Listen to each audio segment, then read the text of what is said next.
بسم اللہ الرحمن الرحیم۔ السلام علیکم ویورز۔ شہزادہ خرم سلطنت خاقان کے شہنشاہ سلطان کا اکلوتا بیٹا تھا۔ شہنشاہ نے اولاد کے خاطر بعد دیگر کئی شادیاں کی۔ آخر کار ملکہ ارجمند خاتون کے ذریعے شہزادہ عطا ہوا، اس لیے وہ چاہتا تھا کہ جلدی سے جلدی اپنی آنکھوں سے اپنے بیٹے کا چہرہ دیکھ لے۔ اس لیے اس نے عدل نگر کے بادشاہ متعشم خان کی شہزادی سے شہزادے کی شادی صرف 16 برس کی عمر میں کر دی۔ شہزادی بھی 12-13 برس سے زیادہ کی نہ تھی۔ سلطنت خاقان کے حدود ہی میں کوکاف نامی ایک پہاڑی وادی بھی واقع تھی، جہاں ہرن اور باراسنگا وغیرہ کا شکار کرنے کے مواقع موجود تھے۔ وہاں یہ وادی اس لحاظ سے پر اثر بھی تھی کہ اس کے کسی حصے میں دیووں اور پریوں کا مسکن تھا۔ ایک بار شہزادہ خرم وادی میں شکار کرتے وقت بھٹک کر اس وادی میں پہنچ گیا، جہاں اس کی ملاقات نیلم نامی ایک پری سے ہوئی۔ نیلم نے شہزادے خرم کو شادی کی پیشکش کر ڈالی۔ جب خرم نے انکار کیا تو نیلم نے اس پر کچھ پڑھ کر پھونکا۔ اسے افسوس سے شہزادہ اڑتے ہوئے دور جا کر گرا۔ اس کے جسم میں ہر حصے پر سوئیاں گھس گئی۔ آنکھوں سمیت جسم کا کوئی حصہ نہ بچا جہاں یہ سوئیاں نہ لگی۔ خرم کے محافظ جب اسے تلاش کرتے ہوئے وادی تک آئے تو انہوں نے اسے بے ہوش حالت میں دیکھا تو تمام سپاہی اسے اٹھا کر محل میں لائے۔ بادشاہ، ملکہ اور شہزادی نے جب خرم کی سوئیاں نکلنے کی کوشش کی تو انہیں بجلی جیسے جھٹکے لگے۔ فوراً ہی شاہی نجومی بلایا گیا، مگر جو بھی سوئیوں کو ہاتھ لگاتا اس کا یہی حشر ہوتا۔ البتہ شاہی نجومی نے بتایا کہ شہزادے کی یہ حالت نیلم پری کی جادو سے ہوئی ہے۔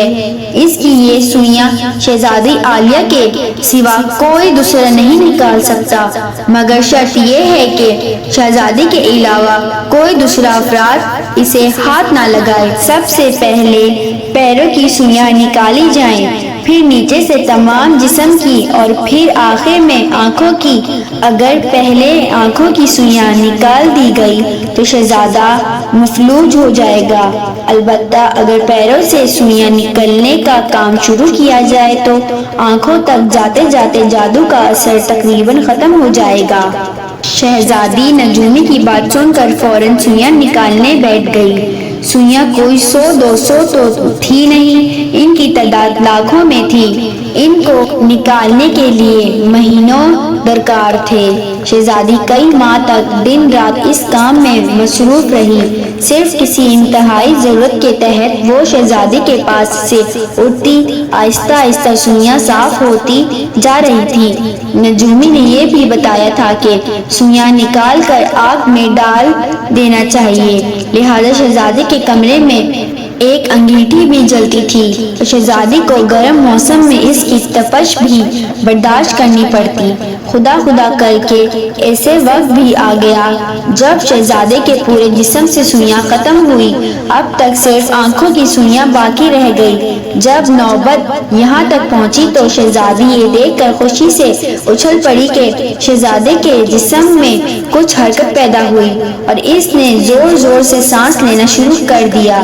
پہلے تو شہزادی نے سوچا کہ وہ بادشاہ اور ملکہ کو بلا کر انہیں شہزادے کی سنبھلی ہوئی حالت دکھائے، مگر پھر برداشت سے کام لیا، کیونکہ وہ اپنے ساس سسر کو یکدم خوشی دینے کی خواہش مند تھی۔ اب یہ اس قسمت کا لکھا تھا کہ ابھی اس نے آنکھوں کی 2-4 سوئیاں نکالی تھی کہ اسے واش روم جانا پڑ گیا۔ اب چونکہ جادو کا اثر تقریباً ختم ہو گیا تھا، اس لیے شہزادے کی آنکھوں سے سوئیاں نکلنے میں کسی کو کوئی خطرہ نہ تھا۔ اتفاق سے ایک حبشی کنیز کمرے کے پاس سے گزر رہی تھی۔ شہزادی نے اسے بلا کر کہا کہ آنکھوں سے سوئیاں نکالے تاکہ وہ خود واش روم سے فارغ ہو کر واپس آ جائے۔ کنیز پہلے تو خوف زدہ ہوئی، مگر شہزادی نے اسے سمجھایا کہ اب خوف کی کوئی بات نہیں، اب کچھ نہیں ہوگا، اس لیے وہ بے خوف سوئیاں نکالے۔ تب کنیز نے آنکھوں سے سوئیاں نکالنے بیٹھ گئی۔ اب یہ کام تو چند منٹ کا تھا۔ شہزادی بھی واش روم میں ہی تھی کہ کنیز نے آنکھوں کی تمام سوئیاں نکال پھینکی اور شہزادے نے کلمہ پڑھتے ہوئے اٹھ کھڑا ہوا۔ وہ اپنے قریب کنیز کو بیٹھا دیکھ کر سخت حیرت زدہ ہوا۔ اس نے کنیز سے اپنی بے ہوشی کا سبب دریافت کیا تو اسے چالاک کنیز نے اسے بتایا کہ وہ پری کے جادو سے بے ہوش ہو گیا تھا، اس کے پورے جسم میں جادو کے ذریعے سوئیاں چبھی گئی تھیں، اس سب کو میں نے نکالا ہے۔ شہزادی تو بالکل قریب بھی نہیں آئی۔ بس پھر کیا تھا، اسے شہزادے نے غصے میں آ کر بلا سوچے سمجھے شہزادی کو اپنے سے دور کر دینے اور اس کنیز کو اپنے ملکہ بنانے کا فیصلہ کر لیا۔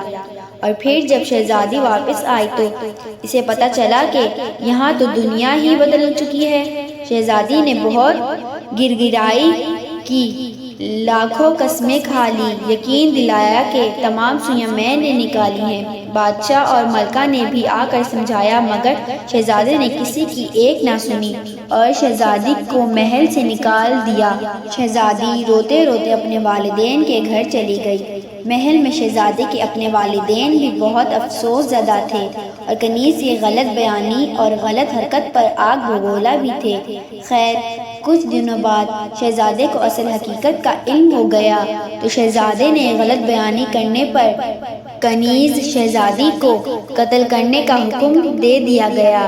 اصل شہزادی اور تمام لوگوں نے اللہ کا شکر ادا کیا۔ دوستو، اس کہانی سے سبق ملتا ہے کہ جھوٹ کا پردہ ہر حال میں کسی نہ کسی وقت فاش ضرور ہوتا ہے اور اصل حقدار کو اس کا حق ملتا ہے، یعنی اللہ تعالیٰ سچ بولنے والے کی ہر قیمت پر مدد کرتے ہیں۔